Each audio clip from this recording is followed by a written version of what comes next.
Capítulo 2. El deseo. El punto inicial de todo logro. El primer paso hacia la riqueza. Cuando Edwin Barnes se bajó del tren de carga en Orange, New Jersey, hace más de 50 años, quizás pareciese un vagabundo, pero sus ideas eran las de un rey. Mientras se dirigía desde los rieles del ferrocarril hacia la oficina de Thomas Edison, su cerebro trabajaba sin parar. Se veía a sí mismo de pie en presencia de Edison. Se oía pidiéndole a Edison la oportunidad de llevar a cabo la única obsesión imperiosa de su vida, el deseo ardiente de llegar a ser socio en los negocios del gran inventor. El deseo de Barnes no era una esperanza. No era un deseo insignificante. Era un deseo vehemente, palpitante, que lo trascendía todo. Era una firme determinación. Algunos años después, Edwin Barnes volvió a pararse frente a Edison, en la misma oficina en que se había encontrado por primera vez con el inventor. En esta ocasión, el deseo se había convertido en realidad. Era socio de Edison. El sueño dominante de su vida se había hecho realidad. Barnes tuvo éxito porque eligió un objetivo definitivo, y puso toda su energía, toda su fuerza de voluntad, todos sus esfuerzos, todo, en pos de ese objetivo. El hombre que quemó puentes. Pasaron 5 años antes de que apareciera la oportunidad que había estado buscando. Para todos, excepto para él, solo parecía una parte más del engranaje de los negocios de Edison, pero en su interior, él fue el socio de Edison cada minuto del tiempo, desde el primer día en que empezó a trabajar allí. Es una ejemplificación notable del poder de un deseo del cual se está seguro. Barnes consiguió su objetivo porque deseaba ser socio de Edison más que ninguna otra cosa. Creó un plan con el que alcanzar su propósito, pero quemó todos los puentes tras de sí. Se mantuvo firme en su deseo hasta que éste se convirtió en la dominante obsesión de su vida y, finalmente, en un hecho. Cuando viajó a Orange, no se dijo a sí mismo, trataré de convencer a Edison de que me dé algún tipo de trabajo, sino, voy a ver a Edison para explicarle que he venido a hacer negocios con él. No se dijo, estaré alerta ante cualquier otra oportunidad en caso de que no consiga lo que quiero en la organización de Edison, sino, no hay más que una cosa en este mundo que estoy decidido a conseguir, y es asociarme con Edison en sus negocios. Quemaré todos los puentes tras de mí, y apostaré mi futuro a mi capacidad para conseguir lo que quiero. No se planteó en ningún momento retroceder. Tenía que triunfar o morir. Esa es toda la historia del éxito de Barnes. El incentivo que conduce a la riqueza. Hace mucho tiempo, un gran guerrero afrontó una situación que requería de él una decisión que garantizara su éxito en el campo de batalla. Estaba a punto de enviar sus tropas contra un enemigo poderoso, cuyos hombres superaban a los suyos en número. Embarcó a sus soldados, navegó hacia el país enemigo, desembarcó soldados y equipos, y dio la orden de quemar las embarcaciones que los habían llevado hasta allí. Al dirigirse a sus hombres antes de la primera batalla, dijo, vean cómo los barcos se convierten en humo. Eso significa que no podremos dejar estas playas vivos a menos que ganemos. Ahora no tenemos opción, venceremos o moriremos. Vencieron. Cada persona que vence en cualquier empresa debe estar dispuesta a quemar sus naves y eliminar todas las posibilidades de dar marcha atrás. Solo así puede tener la seguridad de mantener ese estado mental conocido como deseo ardiente de ganar, esencial para el éxito. La mañana siguiente al gran incendio de Chicago, un grupo de comerciantes se quedó de pie en State Street, observando los restos humeantes de lo que habían sido sus tiendas. Organizaron una reunión para decidir si tratarían de reconstruirlas o abandonarían Chicago para volver a empezar en algún lugar del país más prometedor. Llegaron a una decisión, todos menos uno, abandonar Chicago. El comerciante que decidió quedarse y reconstruir su negocio señaló con el dedo los restos de su tienda, y dijo, caballeros, en este mismo sitio construiré la tienda más grande del mundo, no importa las veces que pueda quemarse. Eso fue hace casi un siglo. La tienda fue construida. Todavía sigue en pie, una torre, un monumento al poder de ese estado mental conocido como deseo ardiente. Lo más sencillo que Marshall Field podría haber hecho era imitar a sus colegas. Cuando las perspectivas se mostraban difíciles, y el futuro parecía sombrío, se retiraron a donde las cosas parecían más fáciles. Fíjese bien en la diferencia entre Marshall Field y los demás comerciantes, porque es la misma diferencia que distingue a casi todos los que tienen éxito de aquellos que fracasan. Todo ser humano que alcanza la edad de comprender la razón de ser del dinero, quiere dinero.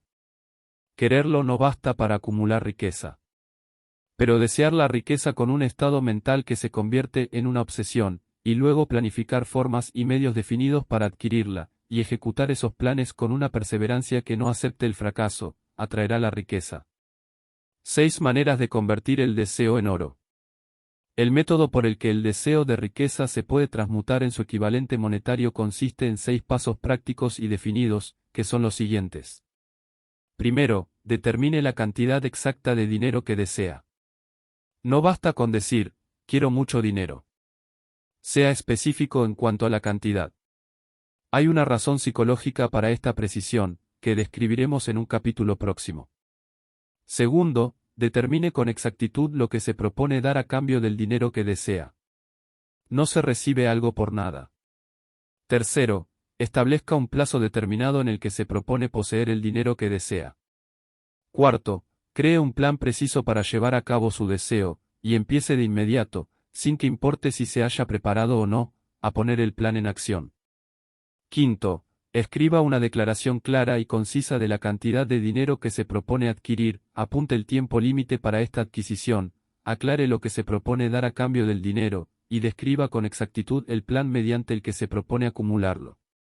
Sexto, lea su declaración en voz alta, 2 veces al día, una vez antes de acostarse y otra, al levantarse. Mientras lee, vea, sienta y piénsese ya en posesión del dinero. Es importante que siga las instrucciones descritas en estos 6 pasos. En especial observe y siga las instrucciones del 6.º paso. Tal vez se queje de que le resulte imposible verse en posesión del dinero antes de tenerlo realmente. Aquí es donde el deseo ardiente acudirá en su ayuda. Si usted realmente desea el dinero con tanta vehemencia que su deseo sea convertido en una obsesión, no tendrá dificultad en convencerse de que lo adquirirá. El caso es desear el dinero, y llegar a estar tan determinado a poseerlo que se convenza de que lo tendrá. ¿Puede imaginarse que es usted millonario? Para el no iniciado, que no se ha educado en los principios fundamentales de la mente humana, quizás estas instrucciones parezcan poco prácticas.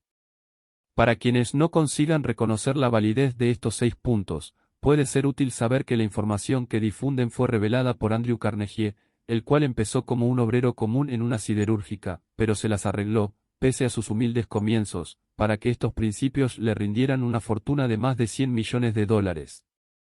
Como ayuda adicional quizá les sirva saber que los 6 puntos recomendados aquí fueron cuidadosamente estudiados por el difunto Thomas Edison, que puso su sello de aprobación en ellos por ser esenciales no solo para la acumulación de dinero, sino para la consecución de cualquier objetivo. Estos pasos no requieren trabajo duro. Tampoco sacrificio. No exigen que uno se vuelva ridículo, ni crédulo. Para utilizarlos no hace falta educación superior. Pero la aplicación eficaz de estos 6 pasos exige la suficiente imaginación que nos permita ver y comprender que la acumulación de dinero no se puede dejar al azar, a la buena suerte o al destino.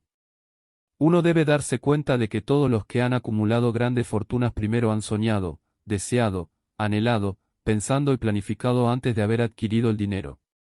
Llegados a este punto, usted sabrá también que nunca tendrá riquezas en grandes cantidades a menos que pueda llegar a ser la viva expresión del deseo ardiente por el dinero, y que realmente crea que lo poseerá. El poder de los grandes sueños. A quienes nos encontramos en esta carrera hacia la riqueza debe animarnos saber que este mundo cambiante exige nuevas ideas, nuevas maneras de hacer las cosas, nuevos líderes, nuevos inventos, nuevos métodos de enseñanza, nuevos métodos de venta, nuevos libros, literatura nueva, nuevos programas de televisión, nuevas ideas para el cine. Tras toda esta demanda de cosas nuevas y mejores hay una cualidad que uno debe poseer para ganar, y es la claridad del propósito, el conocimiento exacto de lo que uno quiere, y un deseo ardiente de poseerlo.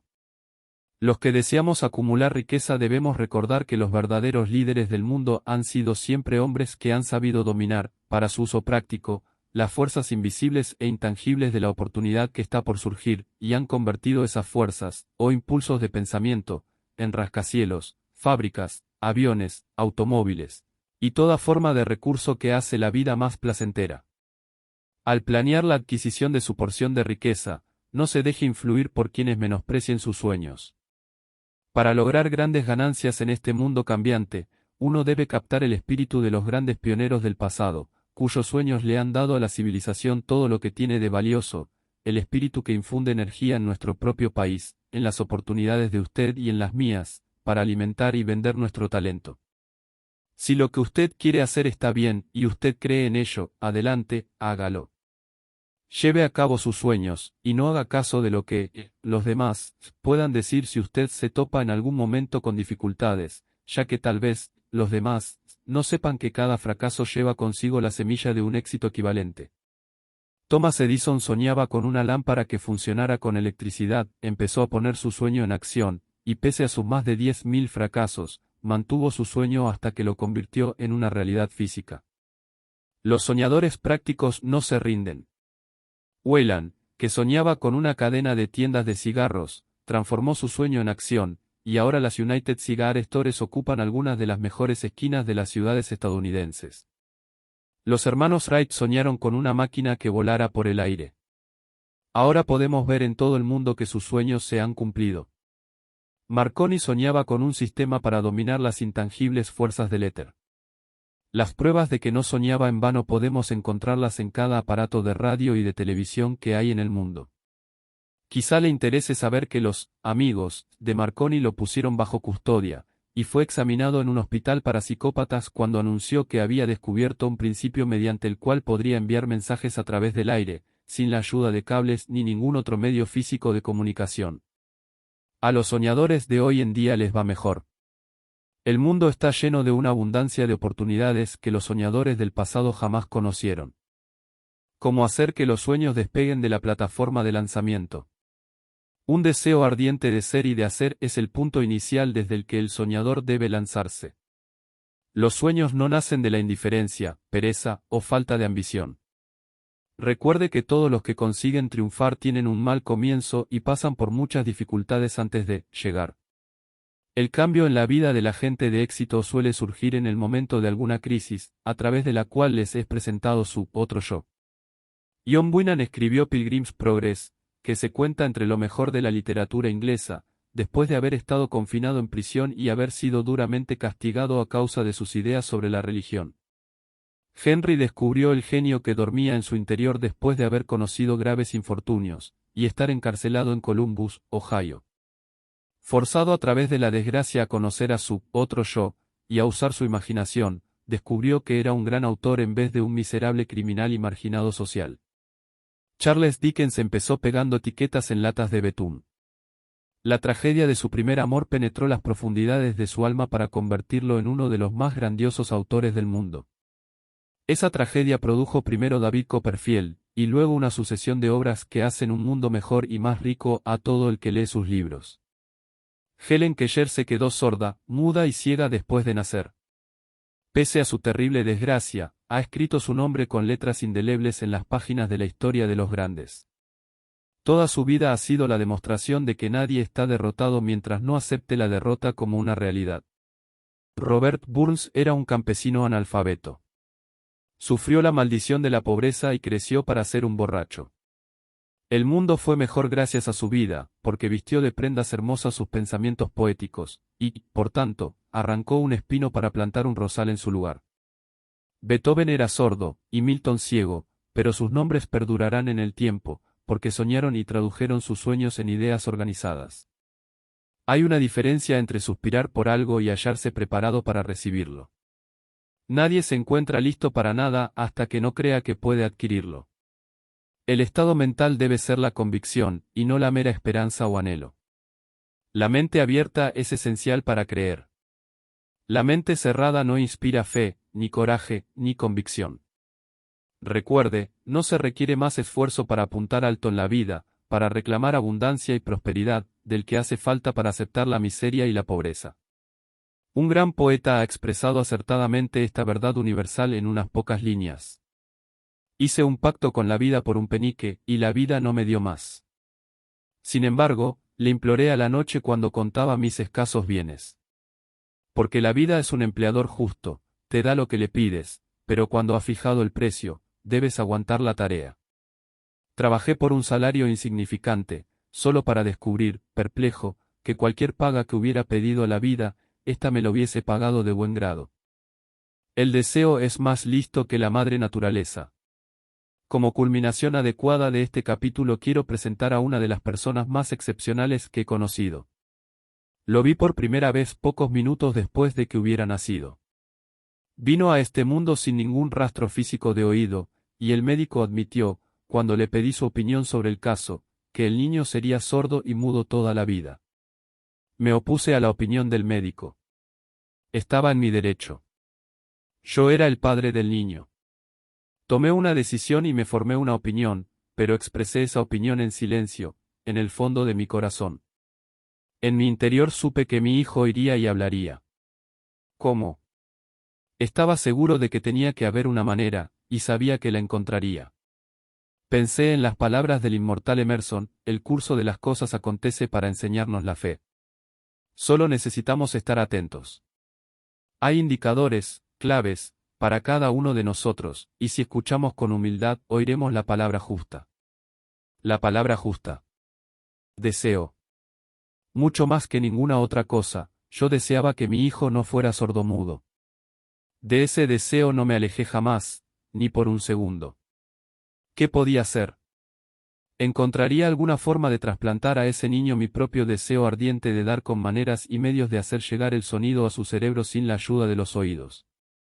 Tan pronto como el niño fuese lo bastante mayor para cooperar, le llenaría la cabeza de tal manera de ese deseo ardiente, que la naturaleza lo traduciría en realidad con sus propios métodos. Todos estos pensamientos pasaron por mi mente, pero no hablé de ello con nadie. Cada día renovaba la promesa que me había hecho a mí mismo de que mi hijo no sería sordomudo. Cuando creció y empezó a percibir las cosas que lo rodeaban, notamos que mostraba débiles indicios de que oía. Cuando alcanzó la edad en que los niños suelen empezar a emitir palabras, no hizo intento alguno de hablar, pero de sus actos podíamos deducir que percibía ciertos sonidos. Eso era todo lo que yo quería saber. Estaba convencido de que, si podía oír, aunque fuese débilmente, sería capaz de desarrollar una mayor capacidad auditiva. Entonces sucedió algo que me llenó de esperanza. Surgió de algo totalmente inesperado. Un accidente que transformó una vida. Compramos un fonógrafo. Cuando el niño oyó la música por primera vez, entró en éxtasis, y muy pronto se apropió del aparato. En una ocasión estuvo poniendo un disco una y otra vez, durante casi 2 horas, de pie delante del fonógrafo, mordiendo un borde de la caja. La importancia de esa costumbre que adquirió no se nos hizo patente sino hasta años después, ya que nunca habíamos oído hablar del principio de la conducción ósea del sonido. Poco después de que se apropiase del fonógrafo, descubrí que podía oírme con claridad cuando le hablaba con los labios junto a su hueso mastoideo, en la base del cráneo. Una vez hube descubierto que podía oír perfectamente el sonido de mi voz, empecé de inmediato a transferirle mi deseo de que oyese y hablase. Pronto descubrí que el niño disfrutaba cuando yo le contaba cuentos antes de dormirse, de modo que me puse a trabajar para idear historias que estimularan su confianza en sí mismo, su imaginación, y un agudo deseo de oír y de ser normal. Había un cuento en particular, en el que yo hacía hincapié dándole un renovado matiz dramático cada vez que se lo contaba. Lo había inventado para sembrar en su mente la idea de que su dificultad no era una pesada carga, sino una ventaja de gran valor. Pese al hecho de que todas las maneras de pensar que yo había examinado indicaban que cualquier adversidad contiene la semilla de una ventaja equivalente, debo confesar que no tenía ni la menor idea de cómo se podía convertir esa dificultad en una ventaja. Ganó un mundo nuevo con 6 centavos. Al analizar la experiencia retrospectivamente, puedo ver que su fe en mí tuvo mucho que ver con los sorprendentes resultados. Él no cuestionaba nada que yo le dijera. Le vendí la idea de que tenía una ventaja original sobre su hermano mayor, y que esa ventaja se reflejaría de muchas maneras. Por ejemplo, los maestros en la escuela se darían cuenta de que no tenía oído, y por ese motivo le dedicarían una atención especial y lo tratarían con una amabilidad y una benevolencia extraordinarias. Siempre lo hicieron. También le vendí la idea de que cuando fuese lo bastante mayor para vender periódicos, su hermano mayor era ya vendedor de periódicos, tendría una gran ventaja sobre su hermano, porque la gente le pagaría más por su mercancía, debido a que verían que era un niño brillante y emprendedor pese al hecho de carecer de audición. Cuando tenía unos 7 años, mostró la primera prueba de que nuestro método de apoyo rendía sus frutos. Durante varios meses imploró el privilegio de vender periódicos, pero su madre no le daba el consentimiento. Entonces se ocupó por su cuenta del asunto. Una tarde en que estaba en casa con los sirvientes, trepó por la ventana de la cocina, se deslizó hacia afuera, y se estableció por su cuenta. Le pidió prestados 6 centavos al zapatero del vecindario, los invirtió en periódicos, los vendió, reinvirtió el capital, y repitió la operación hasta el anochecer. Después de hacer el balance de sus negocios, y de devolverle a su banquero los 6 centavos que le había prestado, se encontró un beneficio de 42 centavos. Cuando volvimos a casa aquella noche, lo encontramos durmiendo en su cama, apretando el dinero en un puño. Su madre le abrió la mano, cogió las monedas y se puso a llorar. Me sorprendió. Llorar por la primera victoria de su hijo me pareció fuera de lugar. Mi reacción fue la inversa. Reí de buena gana, porque supe que mi empresa de inculcar en la mente de mi hijo una actitud de fe en sí mismo había tenido éxito. Su madre veía a un niño sordo que, en su primera aventura comercial, se había escapado a la calle y había arriesgado su vida para ganar dinero. Yo veía a un hombrecito de negocios valiente, ambicioso y lleno de confianza en sí mismo, cuyo valor intrínseco se había incrementado en un 100%, al haber ido a negociar por su cuenta y haber ganado. La transacción me agradó, porque había dado pruebas de una riqueza de recursos que lo acompañaría toda su vida. El pequeño niño sordo que oyó. El pequeño sordo asistió a la escuela, al instituto y a la universidad, sin que fuese capaz de oír a sus maestros, excepto cuando le gritaban fuerte, a corta distancia. No asistió a una escuela para sordos. No le permitimos que aprendiese el lenguaje de los sordomudos. Habíamos decidido que viviese una vida normal, y mantuvimos esa decisión, aunque nos costó muchas discusiones acaloradas con funcionarios escolares.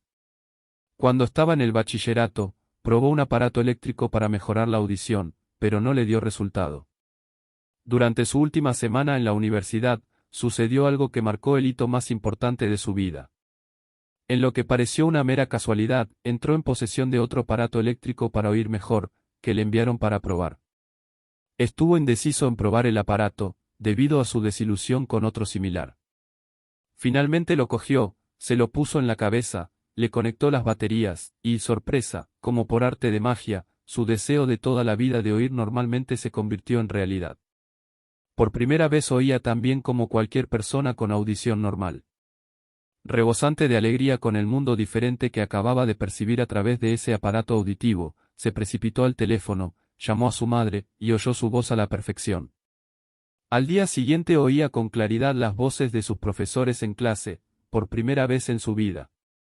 Por primera vez en su vida también, mi hijo podía conversar con la gente, sin necesidad de que le hablaran con voz de trueno. Realmente, había entrado en posesión de un mundo distinto. El deseo había comenzado a pagar dividendos, pero la victoria todavía no estaba completa. El muchacho tenía que encontrar todavía una manera definida y práctica de convertir su desventaja en una ventaja equivalente. Ideas que obran milagros. Sin apenas darse cuenta de la importancia de lo que acababa de obtener, pero embriagado con la alegría del descubrimiento de ese mundo de sonidos, escribió una entusiasta carta al fabricante del audífono, relatándole su experiencia. Algo en ella hizo que la compañía lo invitase a Nueva York. Cuando llegó, lo llevaron a visitar la fábrica, y mientras hablaba con el ingeniero jefe, contándole de su mundo recién descubierto, una corazonada, una idea o una inspiración, llámesela como se quiera, destelló en su cerebro. Era ese impulso del pensamiento que convertía su dificultad en una ventaja, destinada a pagar dividendos en dinero y en felicidad por millares durante todo el tiempo venidero. El resumen y el núcleo de ese impulso de pensamiento era así: se le ocurrió que él podría ser de gran ayuda para los millones de sordos que viven sin el beneficio de audífonos si pudiera encontrar una manera de relatarles la historia de su transformado mundo. Durante un mes entero llevó a cabo una intensa investigación, durante la cual analizó todo el sistema de ventas del fabricante de audífonos e ideó formas y medios de comunicarse con aquellos con dificultades para la audición en todo el mundo, decidido a compartir con ellos su nuevo mundo recién descubierto. Una vez lo tuvo hecho, puso por escrito un plan bienal, basado en sus investigaciones. Cuando lo presentó a la compañía, al momento le dieron un puesto de trabajo para que llevara a cabo su ambición. Poco había soñado, cuando empezó a trabajar, que estaba destinado a llevar esperanza y alivio a millares de sordos que, sin su ayuda, se hubieran visto condenados para siempre a la sordera. No me cabe duda de que Blair hubiera sido sordomudo toda su vida si su madre y yo no nos las hubiésemos ingeniado para formar su mente tal como lo hicimos. Cuando sembré en su interior el deseo de oír y de hablar y de vivir como una persona normal, alguna extraña influencia hubo en ese impulso que hizo que la naturaleza tendiese una especie de puente para salvar el golfo del silencio que separaba su cerebro del mundo exterior. En verdad, el deseo ardiente tiene maneras tortuosas de transmutarse en su equivalente físico. Blair deseaba una audición normal, ahora la tiene. Nació con una minusvalía que fácilmente hubiera desviado a alguien, con un deseo menos definido, a la calle, con un puñado de lápices en una mano y una lata vacía en la otra. La pequeña, mentira piadosa, que sembré en su mente cuando él era un niño, llevándolo a creer que su defecto se convertiría en una gran ventaja que podría capitalizar, se justificó sola. Ciertamente, no hay nada, correcto o equivocado, que la confianza, sumada a un deseo ardiente, no pueda ser real. Estas cualidades están al alcance de todos. La química mental hace magia. Un breve párrafo en un despacho de noticias en relación con Madame Chumanin da la clave del estupendo éxito de esta mujer como cantante. Cito el párrafo porque la clave que contiene no es otra que el deseo. Al comienzo de su carrera, Madame Chumanin visitó al director de la Ópera de Viena para que le hiciera una prueba de voz. Pero él no la probó. Después de echar un vistazo a la desgarbada y pobremente vestida muchacha, exclamó, nada cordial, con esa cara, y sin ninguna personalidad, ¿cómo espera tener éxito en la ópera? Señorita, olvide esa idea. Cómprese una máquina de coser, y póngase a trabajar. Usted nunca podrá ser cantante, nunca es demasiado tiempo. El director de la Ópera de Viena sabía mucho sobre la técnica del canto. Sabía muy poco del poder del deseo, cuando éste asume las proporciones de una obsesión. Si hubiera conocido mejor ese poder, no hubiese cometido el error de condenar el genio sin darle una oportunidad. Hace varios años, uno de mis socios enfermó. Se puso cada vez peor a medida que el tiempo transcurría, y finalmente, lo llevaron al hospital para operarlo. El médico me advirtió que había muy pocas posibilidades de que yo volviera a verlo con vida. Pero esa era la opinión del médico, y no la del paciente.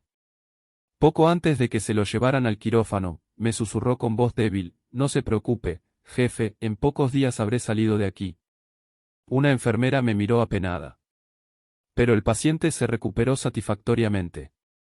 Cuando todo hubo terminado, su médico me dijo, no lo salvó otra cosa que su deseo de vivir. Nunca hubiera salido de este trance si no se hubiese negado a aceptar la posibilidad de la muerte. Creo en el poder del deseo respaldado por la fe, porque he visto cómo ese poder elevaba a hombres desde comienzos humildes a posiciones de poder y riqueza, lo he visto cómo saqueaba la tumba de sus víctimas, cómo servía de medio para que los hombres llevaran a cabo su rehabilitación después de haber fracasado en un centenar de formas distintas. Lo he visto darle a mi propio hijo una vida normal, feliz y llena de éxito, a pesar de que la naturaleza lo enviase a este mundo sin oído. ¿Cómo se puede dominar y usar el poder del deseo? Eso queda explicado en este capítulo y los subsiguientes de este libro. Mediante algún extraño y poderoso principio de química mental, que nunca ha divulgado, la naturaleza envuelve en el impulso del deseo ardiente, ese algo, que no reconoce la palabra imposible, ni acepta el fracaso como realidad.